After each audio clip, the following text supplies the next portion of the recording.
We make our way around the corner to oddly named Sheep Bay. There is an impressive view, but the water turns out to be very shallow from well out into the bay, restricting our explorations. But we see more destruction from winter blowdowns. The following morning, we are soon underway to Cordova under grey skies.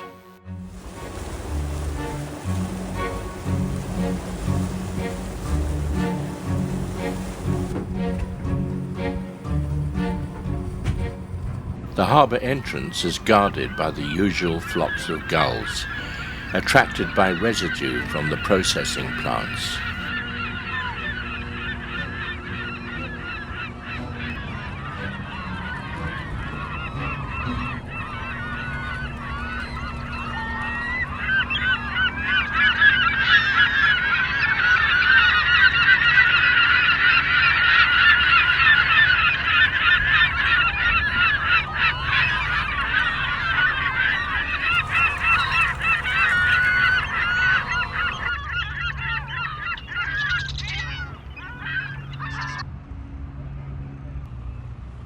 This time, the fishing fleet is in port.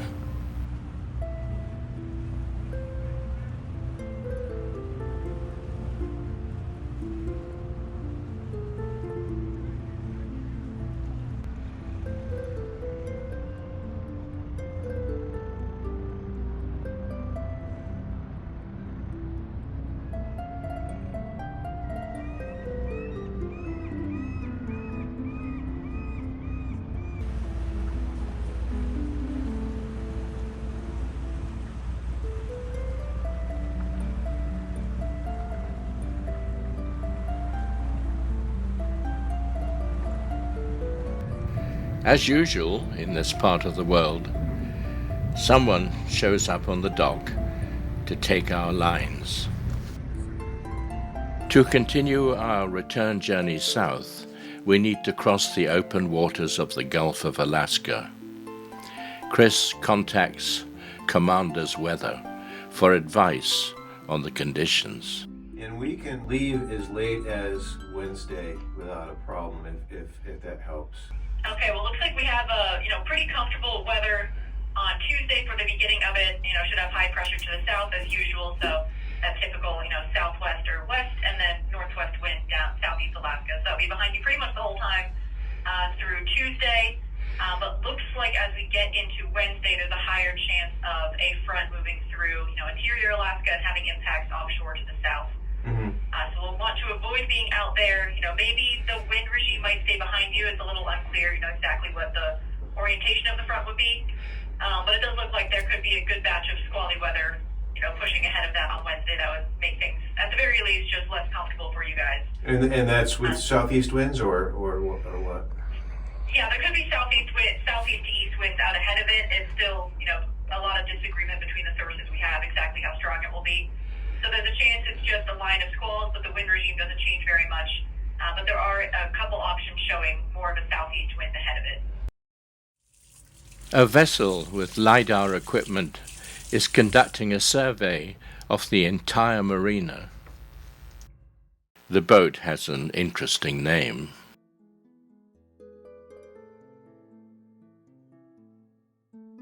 We have dinner on board Venture with our long-term friends who have helped us out and made our visits so pleasant over the years.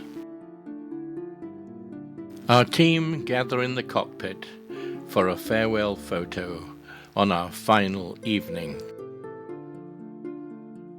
The following day, we take our leave, knowing that this may well be our last visit to this charming town.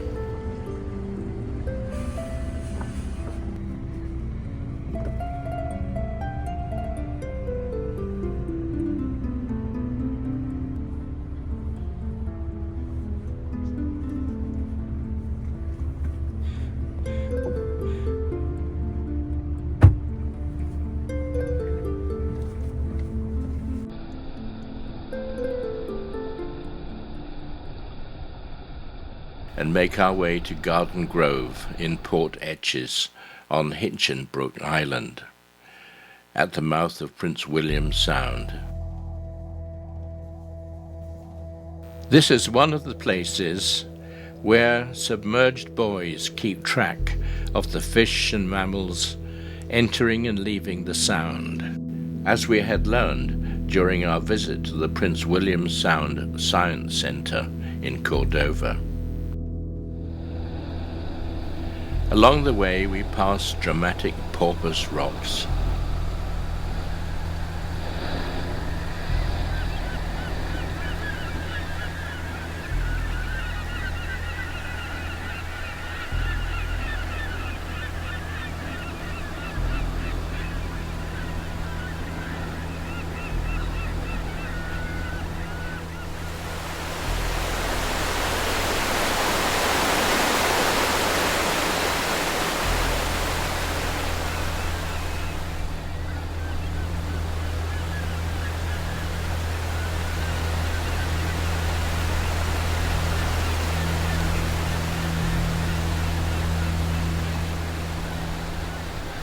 A large tug and barge with oil spill cleanup equipment are on standby in Port Etches, where we anchor at 1600 hours.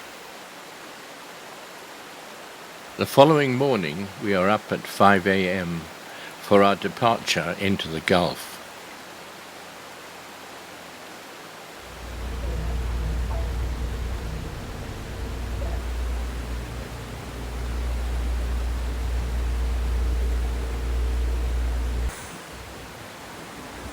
The land behind us drops below the horizon, which becomes a rail-sharp line. A check on the chart reveals there is no significant landmass south of us until you reach Antarctica. A dramatic view of Kayak Island appears above the horizon, fine on the port bow. This remote spot played a significant role in history. It was the point of landfall by the Russian explorer Vitus Bering in 1741. After 10 years of preparation, he only stayed 10 hours before leaving for what turned out to be a disastrous return journey to Kamchatka. By pure coincidence, this was also the point of landfall of Captain Cook, just 37 years later in 1778.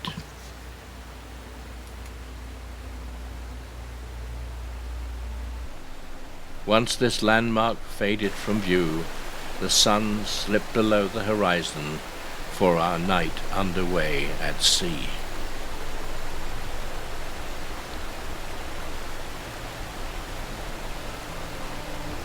A 60-foot boat can feel small and vulnerable in exposed waters, while 80 miles from a shore, which is itself remote and almost inaccessible. At such times the mind drifts back to those many hours of thought that went into every aspect of design and engineering for this vessel intended for just such conditions. Venture and her sister ships are built to CE classification, Category A, for vessels capable of extended voyages where wind speeds exceed Beaufort Force 8 and where every component, hose or cable, requires its own seaworthiness certificate. During our transit, we encounter only a Coast Guard vessel heading north to Seward. We had originally intended to continue non-stop to the town of Sitka, but we decide to divert at Cape Spencer, a place quite familiar from previous trips, and where the Inside Passage meets the open Pacific Ocean.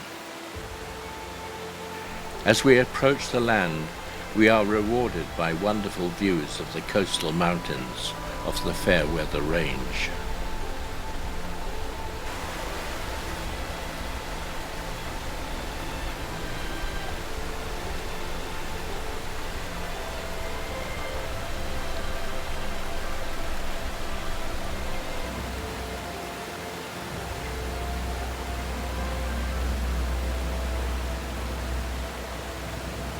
The sun is setting as we pass Cape Spencer Lighthouse, where the waters of Cross Sound meet those of the Gulf of Alaska.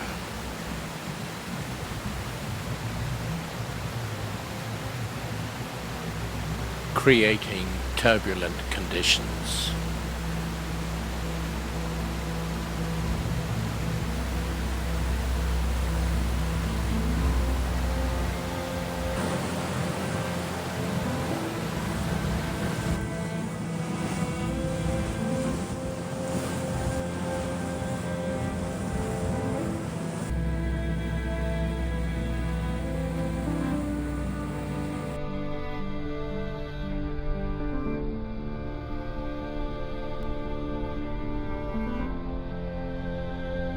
We make for our anchorage in Indian Cove on Indian Island.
The following morning, a cruise ship is playing peekaboo behind a headland before coming out into the open.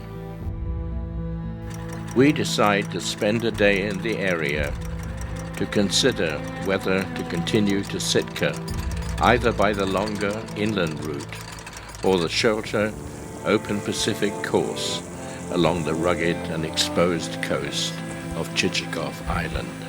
We decide to move to Dundas, which we have visited before.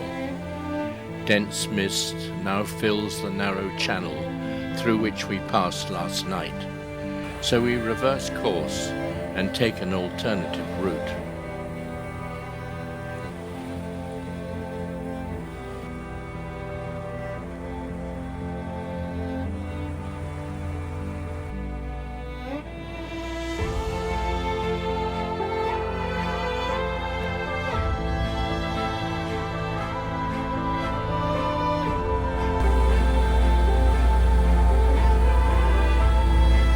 The currents are turbulent as water sweeps inland from the open ocean.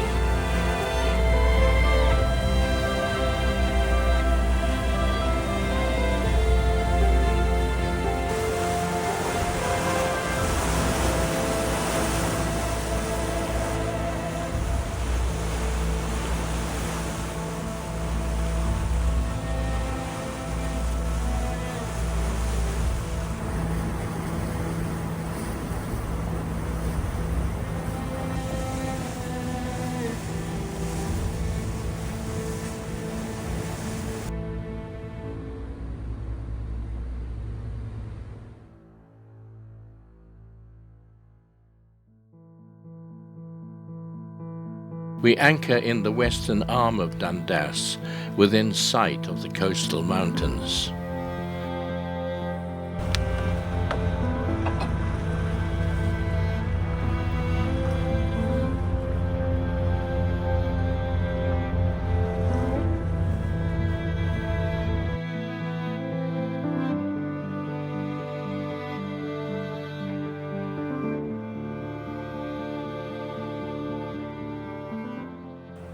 The following morning, we make the decision to take the shorter open ocean route.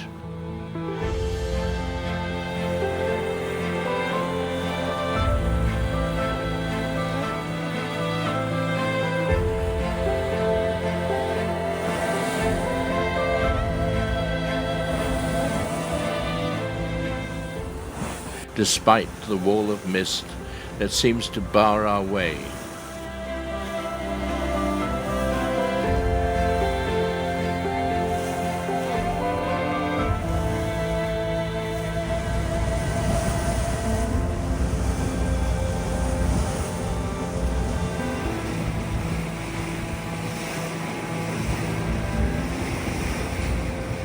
Once through this phantom barrier, we follow the west coast of Chichikov Island, which we have explored in the past,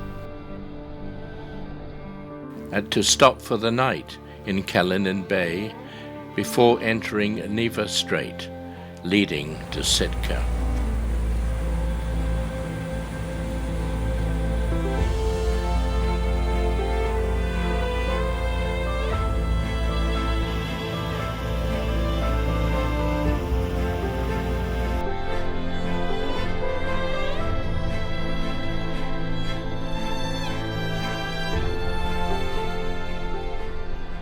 There are a wide variety of navigation beacons, including these range markers, also known as leading marks in some countries.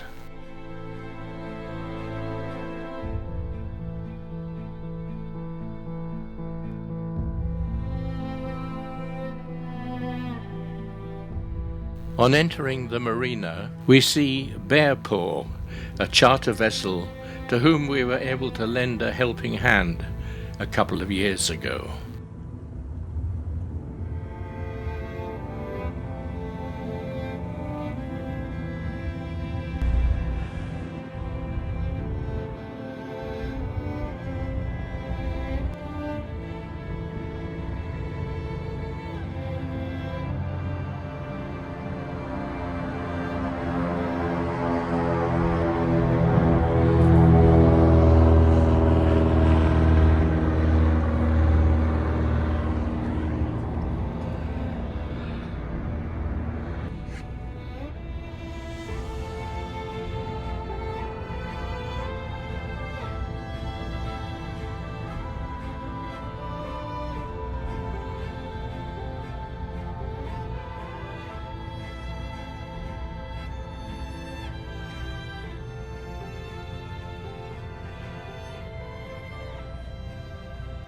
Here we are, safely tied up in the marina in Sitka, 600 nautical miles since leaving the dock in Cordova.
I awake on the morning of my birthday to find that Venture has been imaginatively decorated.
I leave Venture here. Chris, Christine and Kathy will take Venture the 600 miles to her winter quarters at Delta Marine in Sydney on Vancouver Island. This summer of 2025, Venture has covered 4,480 nautical miles since leaving this spot, to reach a grand total of more than 85,000 nautical miles. Over 22 years,